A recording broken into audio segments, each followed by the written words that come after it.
기도하고 시작하도록 하겠습니다. 좋으신 하나님, 오늘 또 하나님의 말씀을 사모하는 마음으로 이사야 선지자의 말씀을 붙들고 주님의 은혜를 묵상합니다. 우리 모든 성도들에게 삶의 자리에서 어디에 있든지 하나님 말씀을 붙들 때에 그 말씀이 달고 오묘한 하나님의 진리 말씀이 되게 하시고 우리의 영혼을 살리고 살찌우는 복된 은혜의 말씀 될 수 있도록 성령님 은혜 부어 주옵소서. 오늘도 이사야 선지자의 말씀을 붙들고 하나님 앞에 겸손히 무릎 꿇고 주님의 은혜를 소망합니다.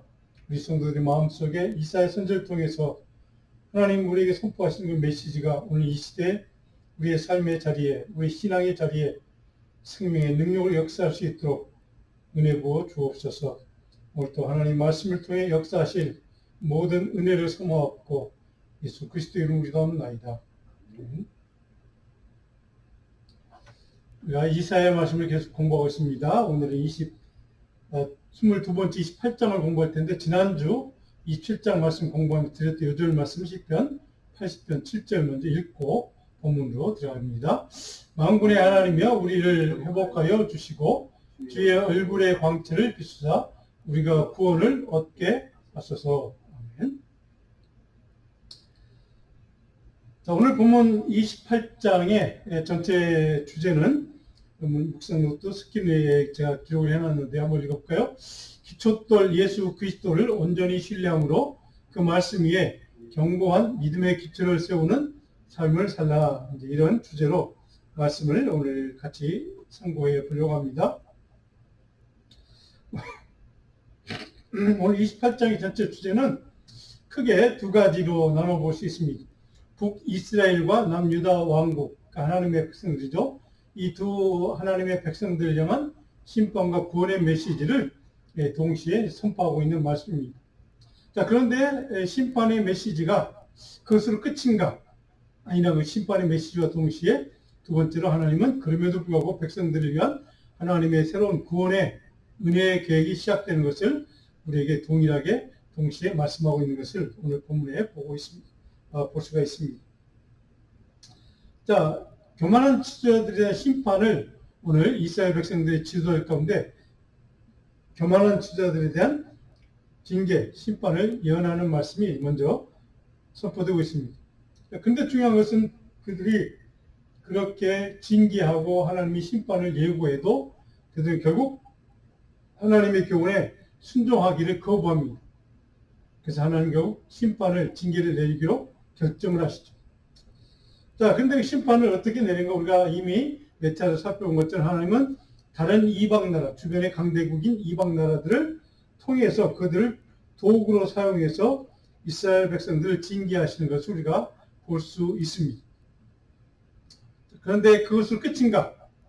중요한 것은 그것이 결론이 아니라는 사실입니다. 그럼에도 불구하고 이스라엘 백성들을 향한 이스라엘 남은 자들을 향한 하나님의 새로운 구원의 계획이 시작되는 것을 동시에 주님은 우리에게 약속하고 있습니다. 오늘 보면 28장 1절 먼저 성경을 펴시고 함께 28장 1절을 먼저 같이 한번 읽고 시작을 하겠습니다. 28장 1절 쭉 깁니다. 같이 읽습니다. 에브라임의 술 취한 자들의 교만한 멸류관은 화 있을진저 술에 빠진 자의 성 곧 영화로운 같이 기름진 골짜기 꼭대기에서 온 성이여 세단에 가는 꽃 같으니 화 있을진저. 자, 화 있을진저 저주를 표현하는 그러한 표현입니다. 물론 신약에도 있습니다. 자, 이렇게 화 있을진저라고 선포하면서 그들에 대한 징계와 심판을 예고하는 말씀으로 시작이 됩니다. 1절에 보시면 교만한 멸류관, 근데 제일 첫 단어가 뭡니까? 에브라임, 우리 잘 아는 12지파 가운데 하나인 에브라임 지파를 뜻하는 단어. 이 에브라임은 성경에서 에브라임은 특별한 에브라임 지파를 의미하기도 하지만 후에 좀 지나고 나서 이스라엘 역사에서 에브라임은 북이스라엘, 북쪽에 있는 이스라엘, 남북 왕국인 갈라지기 이전의 북쪽에 그 이스라엘을 뜻하는 지명이라고 보시면 아마 쉽게 이해가 될 것 같습니다. 북이스라엘의 중심지 역할을 한 그 지파, 그 땅이 에브라임입니다. 자, 도대체 어떤 의미에서 에브라임 지파 그 땅이 당시에 남북 그 갈라지기 이전에 중심 역할을 했는가? 그래서 오늘 본문에 보면 한참 지난 시기인데도 에브라임, 북이스라엘 왕국이나 뭐 이렇게 표현하지 않습니다. 에브라임 이렇게 표현합니다. 왜냐하면 그때 당시에 오랜 전통에 의해서 그 이스라엘 역사를 보면 이 북쪽의 이스라엘 가운데 남유다 말고 위쪽에 북이스라엘, 훗날 북이스라엘 왕국이 된 그 북쪽에는 첫째 이스라엘의 역사에서 첫 번째 중심지가 바로 이 에브라임 지파 안에 그 땅 안에 들어 있습니다. 그 지명이 어딥니까? 실로라는 지역입니다. 실로.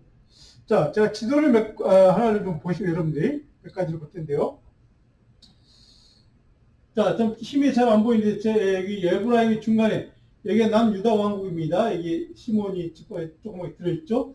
남유다 왕국을 중심으로 이 북쪽의 이스라엘 가운데 이 바로 멀지 않은 베냐민 지파가 있고 단 지파가 있고 그 바로 위에 에브라임 국경을 접하고 에브라임 지파가 있습니다.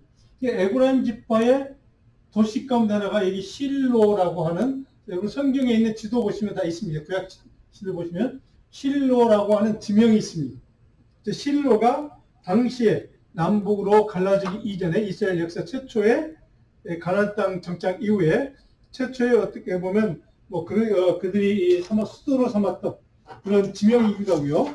특히 여기가 중요한 이유는 이스라엘 역사를 보시면 여러분들이 가나안 정복 땅을 이제 여호수아의 지도를 가해서 이제 그 요단강 동편에 있다가 이제 서쪽으로 이제 건너서 이제 거기에 진을 치고 했던 첫 번째 진친 도시 이름이 기억나십니까? 길갈이죠. 자, 그 길갈이 요단강에 가까운 데 있습니다. 자, 그런데 거기에서 있다가 그 길갈이 그 당시에는 정복전쟁 6.25 년 동안 길갈이 이스라엘 군사 전체의 중심지였죠. 그러니까 군대의 주둔 지역이 됐고 본부 역할을 했던 그런 지역이 길갈 땅이고 거기에 동시에 성막, 이스라엘 백성들의 성막, 예배 중심지죠. 그것이 길갈에 있었습니다. 자, 그런데 6년 동안 가나안 땅 정복 전쟁이 끝나고 기원전 1400년 전에 바로 그때 1월 달에 이제 바로 이 성막을 옮겨갑니다. 그 옮겨간 곳이 바로 실로라는 곳입니다. 에브라임 지파 땅의 실로. 그 도시가 이제 이스라엘 백성들의 중심지가 되는 영적인 중심지, 정치, 종교 중심지가 되는 것이죠.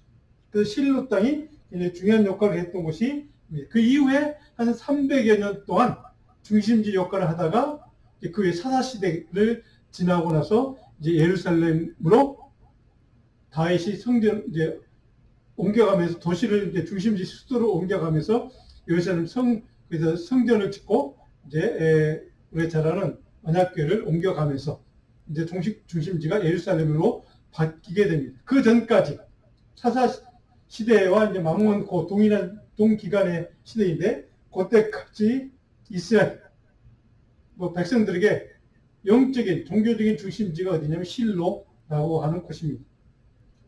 그 실로 길갈에서 실로로 옮겨갔던 그때 당시에 그 실로가 있었기 때문에 유대인 전통적으로 그들의 의식 속에는 에브라임 그러면은 이스라엘 그때 당시에 뭐 남북 갈라지기 전이니까 이스라엘의 중심지 이렇게 이해하는 성향이 있어서 에브라임 그러면 이스라엘 전체 그 이유는 실로가 거기 있어서 성막이 거기 있어서 이제 이렇게 이해하시면 될 것 같습니다. 그래서 에브라임이라고 하는 명칭을 사용하는 이유가 거기 3절에도 보면 에브라임이 또 등장하죠. 자, 그런 의미가 있다는 것을 그래서 에브라임이 여기에 나와 있는 이유가 그런 의미구나 이해하시면 될 것 같습니다. 자, 1절이 이제 지나고 나서 저주를 선언하고 나서 2절에 가면 보라 주께 있는 강하고 힘 있는 자, 그러니까 주님의 다스림을 받는 강하고 힘 있는 자 이런 뜻입니다. 그 사람들이 그 면류관을 땅에 던질 것이다. 근데 그 면류관이 1절에 나와 있는 그 면류관을 던집니다. 에브라임의 면류관.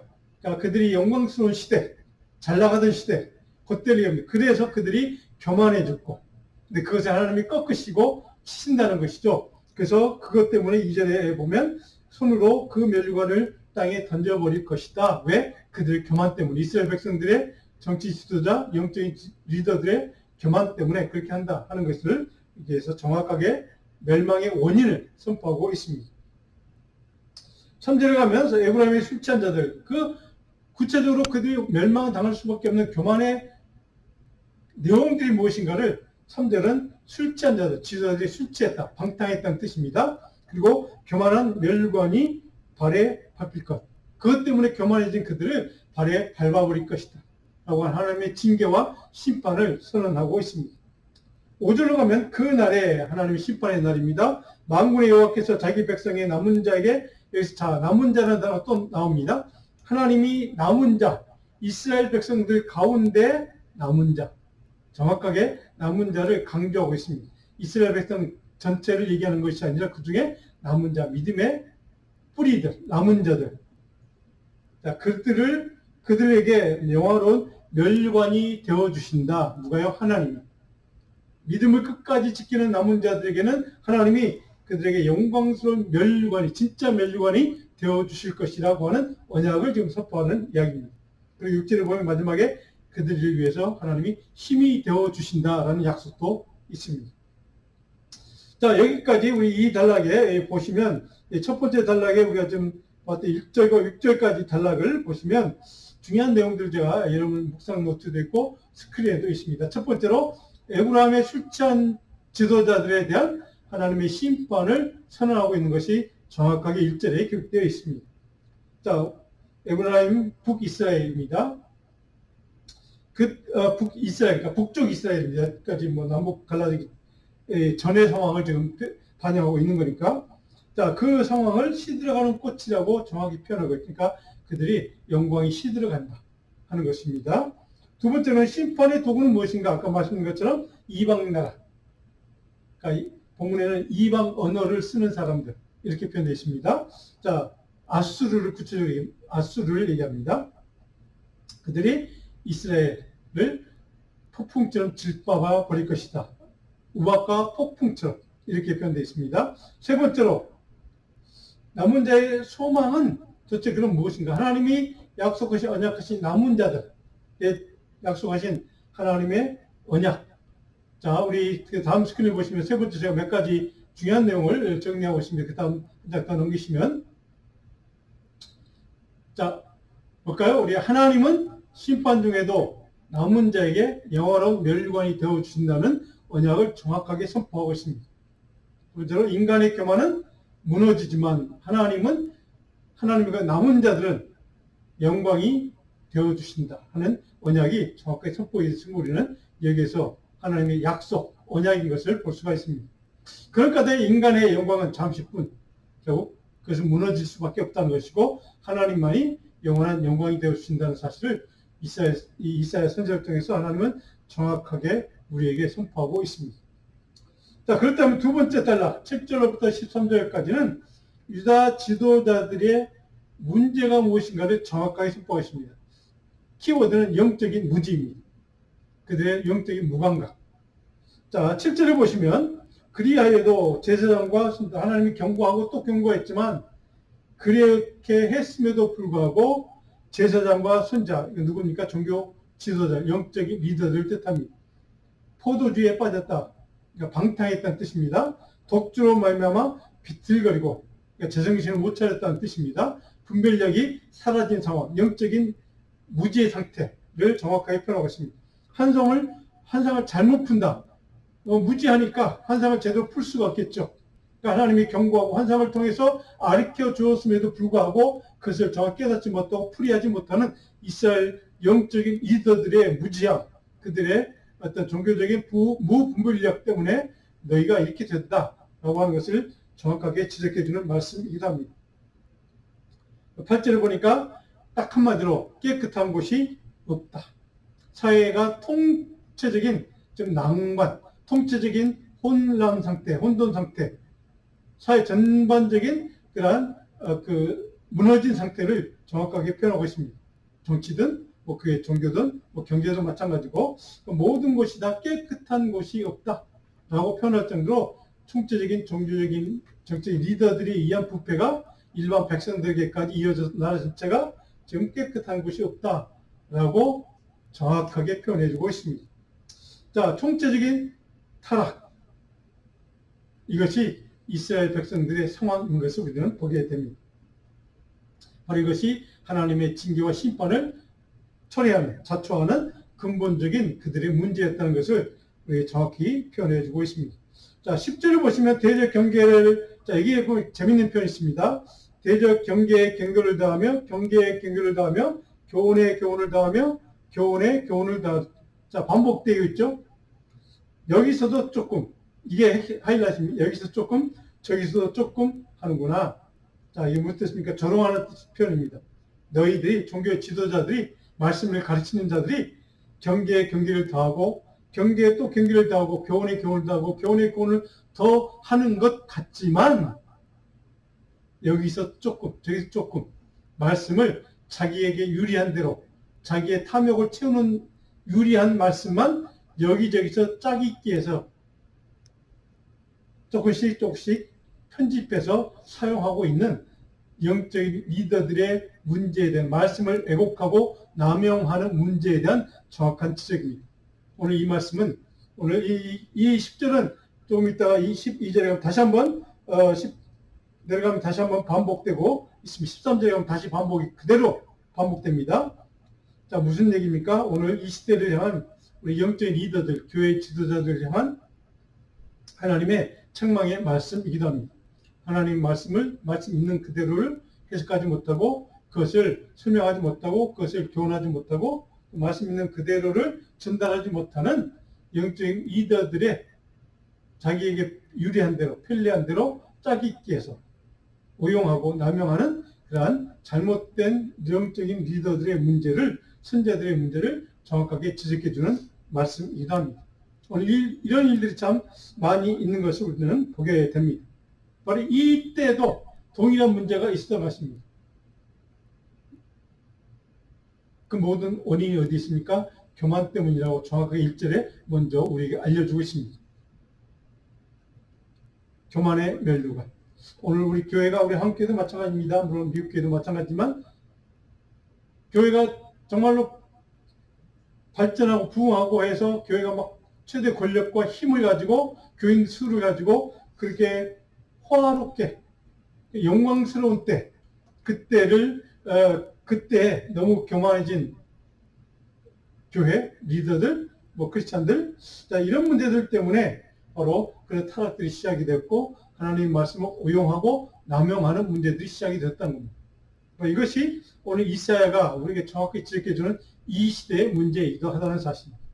11절 보니까, 그러므로 그런 까닭에 하나님께서는 다른 방언으로 말하는 그 사람들, 다른 방언, 이방 사람들, 이방 나라를 뜻합니다. 물론 여기는 아수르를 구체적으로 뜻하는 단어이기도 합니다. 자, 그 나라를 사용하시, 도구로 쓰셔서 이스라엘을 교만을 칠 것이다 라고 하는 예언의 말씀이죠. 자, 12절을 보시면, 전에 하나님이 이미 이전에 이렇게 하셨다는 얘기입니다. 그들에게 이르시기를, 너희는 곤비한 자에게 안식을 주라. 이 곤비한 자, 이스라엘 전통적인 유대교 역사에서 보면, 성경에 보면 약한 자 누굽니까? 고아나 과부, 나그네들, 이런 사람들을 뜻합니다. 자, 그런 사람들에게 안식을 주라고 내가 명령했음에도 불구하고 그들이 듣지 아니하였으므로, 12절 마지막에 정확하게 그들이 듣지 않았다라고, 하나님의 명령을 무시했다고, 말씀을 무시했다고 정확하게 표현되어 있습니다. 하나님의 말씀 있는 그대로를 그들이 따라 살지 못했다는 것을 정확하게 경고하는 메시지이기도 합니다. 그 13절을 보니까 여호와께서 시작이 되면서 10절에 있는 말씀이 다시 한번 그대로 반복되고 있습니다. 여기서도 조금, 저기서도 조금, 그렇게 취사 선택해서, 자기 유리한 말씀만 선택해서, 편집해서 그들이 가다가 뒤로 넘어지게 되는, 결국 그 결과가 뭡니까? 그들이 가다가 결국 뒤로 넘어지고 자빠지고 붙잡히게 될 것이다. 이것이 준엄한 경고의 메시지입니다. 자, 여기까지 우리가 중요한 메시지 13절까지 살펴보면, 첫 번째로는 제사장과 선지자의 타락에 대한 경고의 말씀이 정확하게 기록되어 있죠. 두 번째로는 거짓 선지자, 영적인 지도자에 의한 하나님의 말씀을 조롱하고 무시하고 영적인 분별력이 사라지고 말씀을 편집하고 오용하고 남용하는 그런 문제들을 정확하게 지적하고 있습니다.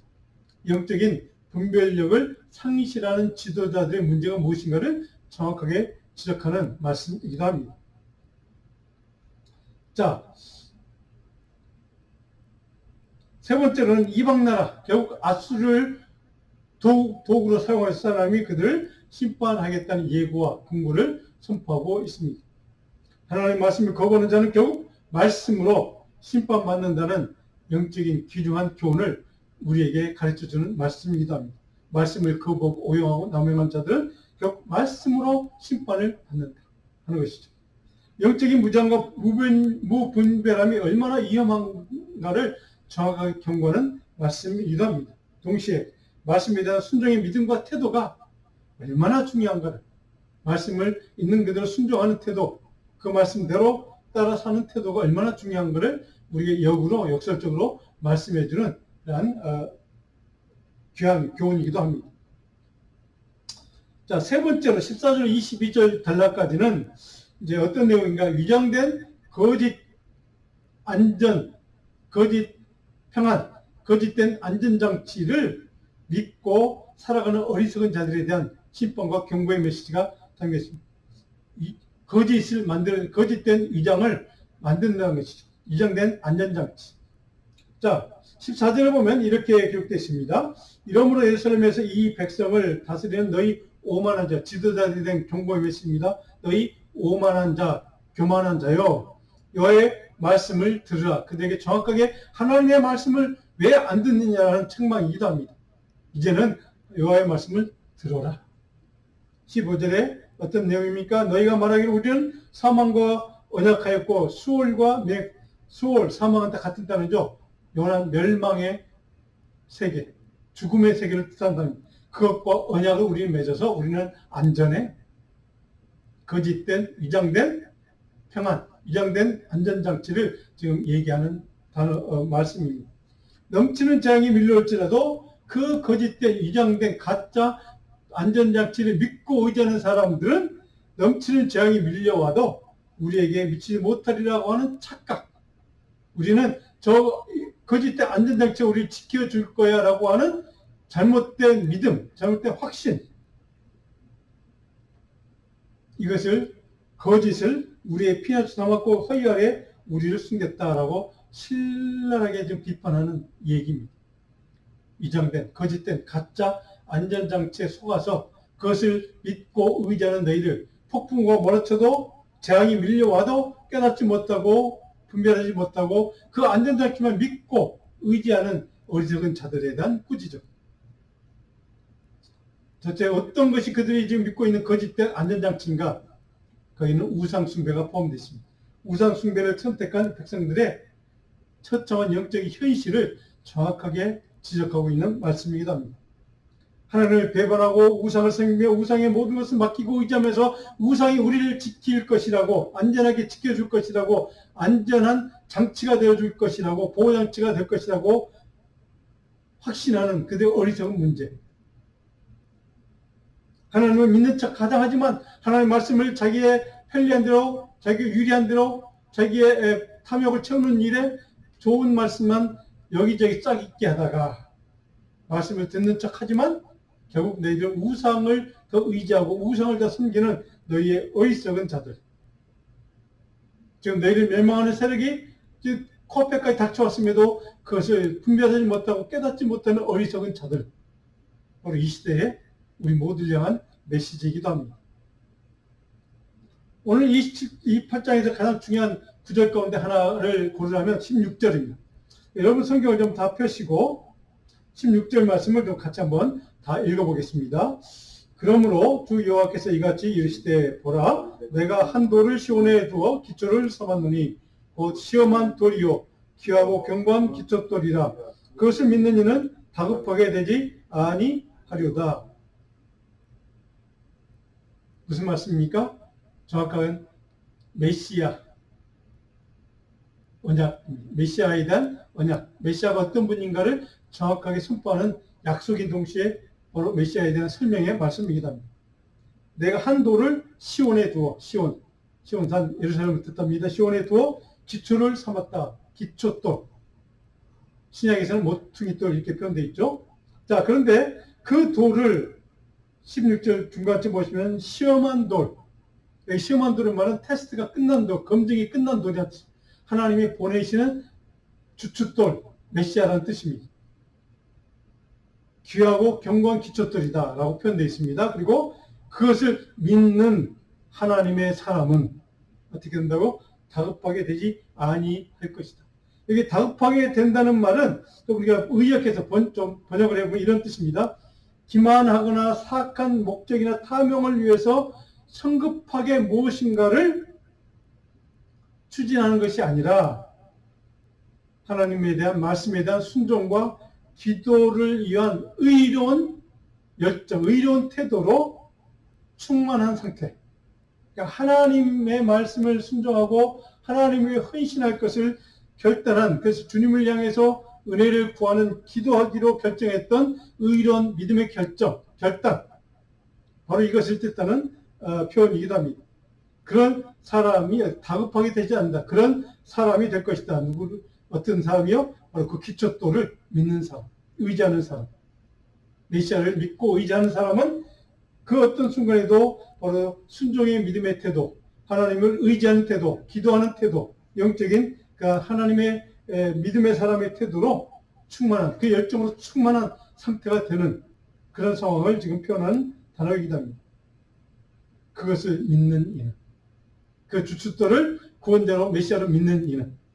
자, 그래서 이 16절은 하나님이 주신 한 돌, 견고한 기초돌, 바로 그 기초돌을 이제 누구라고 생각하느냐, 메시아라고 우리가 이렇게 정확하게 선포하는 이야기인 것을 여러분들이 기억하시면, 이사야 선지자를 통해서 여기에서도 28장 16절을 통해서도 메시아에 대한 예언이 이루어지고 있구나 하는 것을 정확하게 이해할 수가 있습니다. 결코 흔들리지 않는 견고한 믿음을 소유한 신실한 하나님의 사람이기 때문에 결코 그런 어떤 상황에서도 흔들리지 않고 어떤 폭풍과 몰아쳐도 그것을 분별해내고 그것을 대처하고 믿음으로 이겨낼 수 있는 그런 사람, 그런 사람이 될 수 있다. 어떤 사람은 그를 믿는 사람. 이렇게 이사야는 강조하고 있습니다. 18절을 보면 그 어리석은 자들을 비판하는 내용이 이렇게 이어지고 있습니다. 너희가 사망과 더불어 세운 언약이 폐해질 것이다. 그날이 되면 그 주춧돌이 이 땅에 오시면 사망과 더불어 세운 거짓 언약, 거짓 안전장치가 무너지게 될 것이다. 라고 하는 것을 정확하게 선포하고 있습니다. 넘치는 장이 밀려올 때 너희가 그것에 밟힘을, 오히려 너희가 그 의지했던 것, 안전장치 믿었던 것, 신뢰했던 것, 이것들이 너희를 오히려 짓밟는 도구가 되고 말 것이다. 부메랑이 되어 돌아올 것이다. 라고 하면서 정확하게 선포하고 경고하고 있습니다. 하나님의 심판의 날, 경계의 그날, 징계의 그날이 되면 결코 그 거짓 안전장치들이 너희를 지키거나 보호해주지 못할 것이다. 정확하게 선포하고 있죠. 자, 그 이유는 21절에 이렇게 씁니다. 여호와께서 진노하사 자기의 일을 행할 것이다. 하나님이 진노로 인해서 그것을 심판하실 것이기 때문에 그것은 결국 무너지게 될 것이다. 멸망당하게 될 것이다. 거짓 안전장치는 결국 넘어지게 될 것이다. 라고 하는 것을 정확하게 표현해 주고 있습니다. 그러므로 너희들에게 내가 주는 메시지, 권면은 무엇인가? 22절에 그러므로 너희는 오만한 자가 되지 말라. 어떤 경우에도 교만한 자가 되지 말라. 겸손한 하나님의 사람으로 서라. 예수 그리스도 그 주춧돌에는 그분을 믿고 의지하고 신뢰하는 믿음으로 살아. 라고 하는 것을 권면하는 말씀이 바로 주제로 선포되고 있습니다. 온 땅을 멸망시키기로 작정하신 것을 내가 만군의 주 예를 들어서 내가 너에게 선포한다. 그러므로 너희는 오만한 자가 되지 말라. 하나님의 심판이 징계가 있을 것이다. 여기서 우리가 이 중요한 내용을 좀 요약을 해보면 사망과 수가 맺은 언약의 무익함, 무용성을 정확하게 선포하고 있습니다. 둘째는 하나님이 세우시는 지원의 기초, 주춧돌에 대한 믿음과 의지를 강조하고 있습니다. 그 메시아를 강조하고 있습니다. 메시아에 대한 신뢰를 강조하고 있죠. 자, 결국 거짓된 피난처, 거짓된 안전장치는 붕괴되고 말 것이다 라는 것을 우리는 여기에 다시 한번 영적인 교훈을 얻을 수가 있습니다. 거짓, 가짜 언약, 거짓된 안전장치는 결국 하나님에 의해서 무너지게 철저하게 짓밟히게 될 것이라는 사실을 우리는 여기서 깨닫게 됩니다. 그래서 우리는 결국 참된 주춧돌이 되시는 메시아 예수 그리스도만을 신뢰하고 의지하는 믿음의 사람으로 살아가는 것이 오늘 이사야를 통해 주시는 하나님의 메시지의 핵심 내용이기도 합니다. 자, 신약에 보면 바로 오늘 주춧돌이라고 선포되어 있는 이 9절의 말씀이 16절에 있는 말씀이 여러 군데 이제 선포되어 있는데 로마서 9장 33절을 보면 이 말씀이 그대로 옮겨놓고 인용이 되고 있습니다. 로마서 9장 33절입니다. 기록된 바 보라 내가 걸림돌과 거치는 바위를 시온에 두노니 그를 믿는 자는 부끄러움을 당하지 아니하리라. 베드로전서 2장 6절입니다. 성경에 기록되었으되 보라 내가 택한 보여온 오퉁이 돌을 시온에 두노니 그를 믿는 자는 부끄러움을 당하지 아니하리라 했습니다. 연된 오늘 이사야의 말씀을 그대로 옮겨놓고 있는 인용하고 있는 말씀이 두 군데 신약에 기록되어 있습니다. 자, 오늘 여기까지 바로 이 마지막 결론 부분 전까지 풍요 번영을 자랑했던 에브라임 북쪽 이스라엘 땅 그들의 교만은 심판을 받게 될 것을 정확하게 선포하고 있습니다. 그들이 스스로 세우는 영광에 멸류관은 결국 시드는 꽃과 같은 그러한 멸망을 당할 것이라는 사실을 정확하게 선포하고 있습니다. 그들이 거부하고 무시했던 조롱했던 하나님의 말씀이 결국 그들을 판단하는 무기가 될 것이다. 그래서 우리가 히브리 말씀에 심령 골수를 쫓겨는 말씀이라고 표현한 그 이유가 바로 그래서 그렇습니다. 하나님의 백성에게는 어떻습니까? 하나님은 흔들리지 않는 기초도를 우리에게 주시는 메시아를 주시는 그 언약을 오늘 본문에도 정확하게 하나님이 선포하고 있습니다. 자, 결론적으로 보면 23절, 29절까지 이제 결론을 요약하고 있습니다. 농부의 비유를 통해서 하나님의 지혜를 설명하고 있는데, 자, 26절에 보시면 이는 그의 하나님이 그에게 적당한 방법을 보이시다. 적당한 방법이라는 단어를 주목해야 됩니다. 적당한 방법. 농부가 곡식을 심을 때, 벼 심을 때, 보리 심을 때, 여러 가지 채소나 이런, 콩이나 이런 것들을 심을 때마다 다 각기 재배하는 방법이 틀립니다. 씨앗 뿌리는 방법도 틀리고 재배하는 다 방식이 틀리죠. 오늘 이 본문의 26절을 쭉 보면 그 모든 것이 하나님이 주시는 방법이라고 설명이 되어 있습니다. 하나님이 주시는 지혜에 따라 농사를 짓는 법을 배웠다는 뜻입니다. 마찬가지로 하나님의 일에도 여러 가지 다른 방법, 상황에 따라 하나님의 판단에 따라 다른 방법을 사용하셔서 하나님의 이 일을, 구원의 역사를 이루어 가신다는 뜻입니다. 오늘 본문의 이사야는 바로 이 비유를 들면서 농부의 이야기를 들면서 29절에 보면 이도 만군의 여호와께로부터 난 것이다. 그의 경은 기묘하며 지혜는 광대하다. 하나님의 방법과 지혜대로 이스라엘 백성들의 죄를, 교만의 죄를 물어서 그들을 심판하고 징계함으로 그들을 완전히 멸망시키는 것이 아니라 그들의 남은 자들을 통해서 하나님의 새로운 구원의 역사를 이루어가는 것이 하나님이 세우신 계기요, 하나님의 방법이요, 하나님의 구원의 역사를 이루어가는 방법. 농부가 마치 곡식에 따라 여러 가지 방법을 사용하듯이 하나님의 구원의 역사를 이루어가는 일에도 다양한 방법을 하나님의 다양한 지혜를 동원하셔서 그렇게 이루어 가신다는 것을 강조하는 말씀이기도 합니다. 또 오늘 본문 28장을 좀 전체적으로 한마디로 하면 하나님의 심판도 구원을 위한 지혜로운 계획과 섭리에 따라 이루어진다는 것을 우리는 그래서 징계도 사용하시고 책망도 사용하시고 때로는 칭찬도 하시고 다양한 방법을 통해서 하나님은 그렇게 그들을 하나님의 구원의 역사를 이루기 위한 그러한 수단으로, 통로로 이렇게 사용하신다는 것을 정확하게 표현하고 있습니다. 자, 우리 적용할 수 있는 교훈을 좀 요약을 한번 해보겠습니다. 자, 하나님은 시온의 기초돌, 메시아, 그리스도를 세우실 것을 정확하게 약속하셨고, 그래서 우리는 믿으라고 예언을 통해서 우리에게 말씀하고 있습니다. 우리의 문제는 무엇입니까? 거칠게 몰아치는 그런 인생의 폭풍이 아니라 우리의 영적인 기초가 견고하지 않는다는 사실. 말씀에 대한 믿음의 뿌리가 연약하다는 사실이. 그래서 쉽게 넘어지고 쉽게 좌절하고 쉽게 돌아서고 이것이 우리의 문제라는 것을 정확하게 가르쳐주는 말씀이기도 합니다. 인간이 만든 거짓 안전장치는 결국 무너지고 만다는 사실. 그 다음에 인생의 참된 기초, 참된 안전은 그리스도 안에 있음을 정확하게 기초돌, 이라는 단어를 사용해서 우리에게 정확하게 오늘 가르쳐주는 말씀이 본문에 기록되어 있습니다. 그 다음에 하나님이 세우신 기초석은, 기초돌은 영원히 흔들리지 않는다는 것을 우리는 분명히 기억하고 그 기초돌을 붙드는 견고한 믿음이 필요합니다. 교만과 인간적 안전을 의지하지 말고 하나님이 세우신 기초돌이 되신 예수 그리스도 위에 우리의 인생을 세워가는 그런 지혜로운 삶이 우리에게 필요하다는 것을 교훈하고 있습니다. 오늘 묵상 교재는 이사야 26장 3절로 4절입니다. 꼭 읽어보시기 바랍니다. 묵상 과제 제가 마지막에 드렸습니다. 한 주간 동안 28장을 쭉 다시 한번 읽으시고 묵상 노트를 참조하셔서 어떤 내용인가를 다시 한번 강조하고 그 말씀을 다 읽으시면서 오늘 우리에게 주시는 하나님의 지혜, 이 시대에 우리가 가야 될 믿음의 길, 견고한 믿음으로 선다는 것은 무엇을 의지하는가를 정확하게 다시 한번 깨닫고 배우고 예수 그리스도 주출 되시는 그분을 다시 한번 믿음으로 붙드는 한 주간 되기를 바랍니다. 기도하겠습니다.